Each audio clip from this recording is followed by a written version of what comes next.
10 मई 1996 दुनिया की सबसे बुलंद तरीन चोटी माउंट एवरेस्ट पर दर्जनों माउंटेनियर्स अपनी ज़िंदगी का सबसे बड़ा ख्वाब पूरा करने के लिए निकले। इनकी क़यादत ऐसे लोगों के हाथों में थी जो माउंट एवरेस्ट को कई बार सर कर चुके थे। इनके पास जदीद सामान और तजर्बाकार गाइडेंस और बरसों की तैयारी मौजूद थी। हर चीज़ जो है वो कामयाबी की तरफ जा रही थी। लेकिन चंद ही मिनटों बाद ये मुहिम माउंट एवरेस्ट के बदतरीन सानेहात में से एक में बदल गई। अब सवाल ये है कि ऐसा क्यों हुआ? दुनिया के सबसे बड़े तजर्बाकार एक पहाड़ के सामने बेबस क्यों हो गए? ऐसा क्या हुआ, जानते हैं आज की इस वीडियो में। आज हम जिस पहाड़ की बात कर रहे हैं वो कोई आम पहाड़ नहीं है। माउंट एवरेस्ट ज़मीन की सतह पर मौजूद सबसे बुलंद पहाड़ है, जिसकी ऊंचाई जो है वो 8,848 मीटर बुलंद है। 10 मई 1996 का दिन था। सब कुछ जो है वो मामूल के मुताबिक चल रहा था। दुनिया की सबसे बुलंद तरीन चोटी एक बार फिर जो है इन लोगों का इस्तकबाल कर रही थी, जो इसके बुलंद बर्फ़पोश पहाड़ों को अबूर करके अपनी ज़िंदगी का सबसे बड़ा ख्वाब पूरा करने के लिए निकले थे। इस ज़माने तक जो है वो माउंट एवरेस्ट सिर्फ एक पहाड़ नहीं रहा था, बल्कि एक ख्वाब बन चुका था। जदीद आलात, बेहतरीन हफाजती तरीक़ों और तजर्बाकार गाइडेंस की मौजूदगी ने दुनिया को यकीन दिला दिया था कि माउंट एवरेस्ट को सर करना पहले जितना ख़तरनाक नहीं रहा। लेकिन एक हकीकत ऐसी थी जो अक्सर लोग भूल जाते हैं। माउंट एवरेस्ट आखिरी फैसला खुद करता है। रॉब हॉल जो है वो अपनी ज़िंदगी में ख़तरनाक तरीन पहाड़ों का सामना कर चुका था। कई मरतबा दुनिया के सबसे बुलंद तरीन पहाड़ माउंट एवरेस्ट की चोटी सर कर चुका था।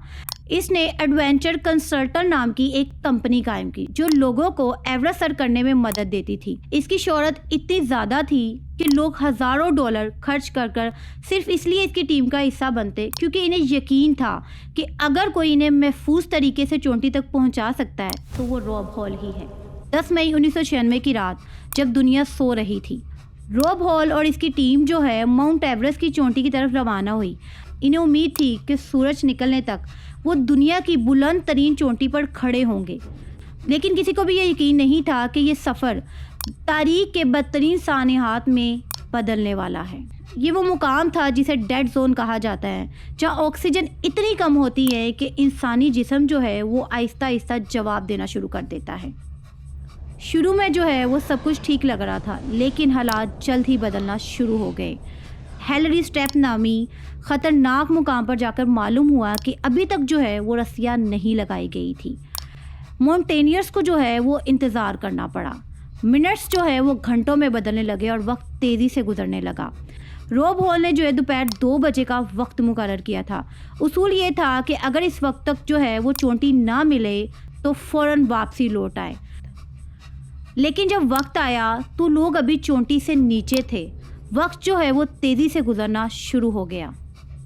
इन्हीं में एक नाम ऐसा था, डैग हैंसर, जिसने जो है एवरेस्ट तक पहुंचने के लिए बरसों की मेहनत की थी। पिछले साल वो चोटी से चंद कदम से वापस लौट आया था। इस बार वो किसी भी कीमत पर अपना ख्वाब पूरा करना चाहता था।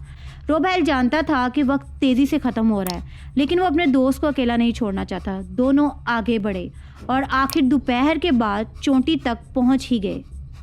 लेकिन असल इम्तिहान जो है वो अभी बाकी था। वापसी के दौरान जो है डेक की ऑक्सीजन ख़त्म होना शुरू हो गई। शाम 5 बजे के करीब शदीद बर्फ़ानी तूफ़ान ने पूरे पहाड़ को अपनी लपेट में ले लिया। हवाएं चीख रही थी, बर्फ़ आंखों को अंधा कर रही थी। रास्ता तकरीबन जो है वो गायब हो चुका था। लेकिन कुछ देर बाद ही जो है डेक बेहोश होकर गिर गया। रॉब के पास जो है वो एक फ़ैसला था, या तो वो अपने दोस्त को अकेला छोड़कर नीचे जा सकता था या उसके साथ रुक सकता था। इसने दूसरा रास्ता चुना। हज़ारों मीटर बुलंदी पर शदीद सर्दी और ऑक्सीजन की कमी के बावजूद रॉब अपने दोस्त को अकेला छोड़ने के लिए तैयार न था।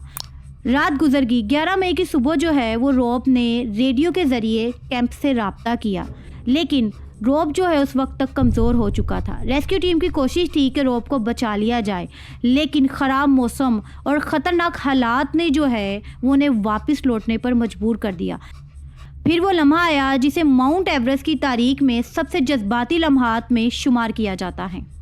रॉब ने सैटेलाइट फ़ोन पर अपनी बीवी को कॉल की। ये इसकी आखिरी कॉल थी। इस वक्त जो है इसकी बीवी हामला थी।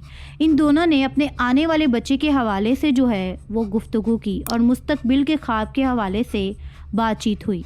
रॉब ने धीमी आवाज़ में कहा, sleep well my sweet heart, please don't worry too much.